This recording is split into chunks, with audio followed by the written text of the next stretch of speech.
السلام علیکم خوږو دوستانو په سمون آنلاین ټي وي کې تاسو ته ډیر ښه راغلاست وایم.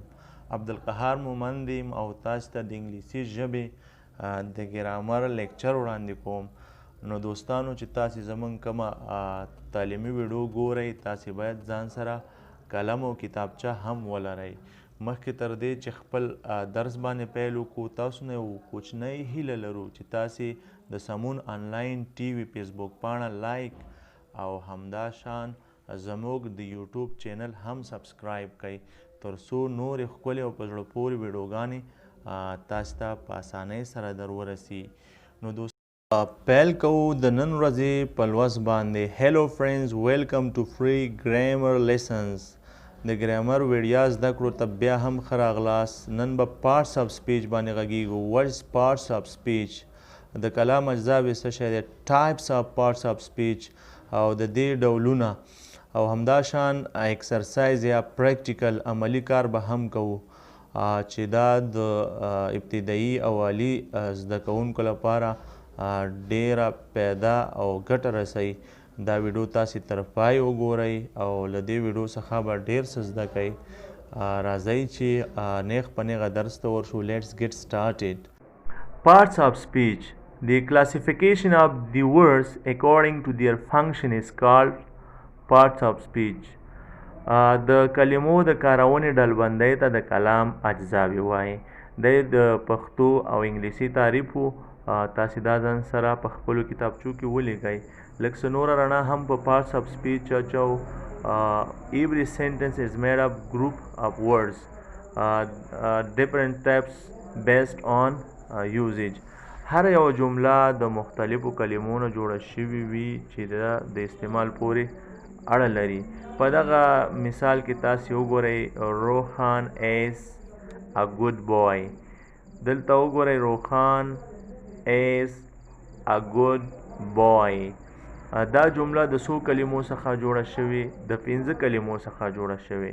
په دې کې چې کوم دی روخان او boy ناون دی، is چې دی to be verb دی او همدا شان article یا د تعریف توری دی او good چې دی adjective دی.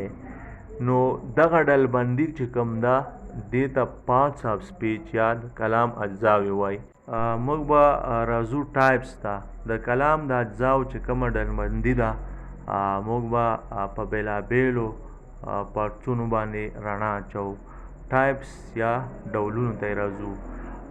د دې پارټس آف سپیچ چې کوم ډولونه دي په دې کې نون اسم یا نوم، پرونون ضمیر، ورب فعل، adjective صفت، adverb قید، preposition حرف اضافه، conjunction حرف رفع او interjunction یا حرف ندایه.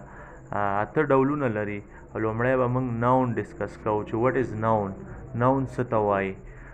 نون چې دی سمپلی موږ داسې تعریفولی شو چې is the name of person, place, thing or idea is called noun. په پرسن یا شخص کې ویرات کوهلی، پلیس کې همدا شان کابل، thing کې ګریمر او په آیډیا کې لب دی. نو دا و سمپلی د نون تعریف چې تاسو ته موږ وړاندې که مثالونو ته راځو. بیلګې راشد خان is a great player. په دې جمله کې راشد خان او پلیر چې دی دا نون یا اسم دی. نمبر 2 کابل is a big city. په دې کې کابل او سیټي دواړه نون دي. کابل سیټي ښار. راځو honesty is the best policy. honesty او پالیسی دلته نون دی. رښتینولي او تګلاره. پالیسی تګلارې ته وایي او honesty رښتینولۍ ته وایي. دا مثالونه مو تاسو ته در واورول. هیله ده چې یاد یې کوئ. بیا رڼا اچو. پرسن کې ویرات کوهلی، پلیس کې کابل او تھنګ کې ګریمر او آیډیا کې لب راځي. ایجوکیشن هم راتلی شي، تاټ هم راتلی شي. نو د نون په اړه لنډ معلومات. اوس راځو پروناون یا ضمیر ته چې ضمیر څه ته وایي. پروناون is a word which is used instead of a noun. ضمیر هغه کلمه ده چې د اسم پر ځای استعمالیږي. دلته راشه اگزامپل ته. علی goes to school every day. علی is a good boy. جمله کې 2 وارې علی راغلی. علی goes to school every day. he is a good boy. دا he ضمیر دی چې د علی پر ځای استعمال شو. نو ضمیرونه موږ ودانې لوستي دي آی یو وی دی هی شي اټ او دا ضمیرونه د تکرار د نوم د تکرار مخنیوی کوي. نورو مثالونو ته راځو اگزامپلز ته. شینا از ابسنٹ بیکاز شي از ایل. شینا چې غیر حاضره وه ځکه چې ناروغه وه. شي ضمیر دی چې د شینا پر ځای استعمال شو. وی نیډ ټو ورک هارډ ټو کمپلیټ د ټاسک. وی دلته پروناون یا ضمیر دی. وی معنا موږ. یو آر ګډ اٹ یور سټډیز. یو دلته هم موږ سره پروناون یا ضمیر دی او یور پوزیسیو پروناون دی. هیله مند یم چې دا درس په ستاسو زده شوی وي او را روان درس کې به موږ په ورب باندې غږیږو.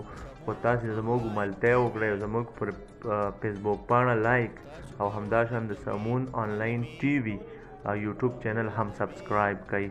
خپل وړاندیزونه، پیشنهادونه او نظریات موږ سره په کمنټ کې شریک کړئ. منندو مو یم او خدای مو روغ جوړ او خوشحاله لره. زموږ ملتیا وکړئ او زموږ چینل سره سبسکرایب کړئ.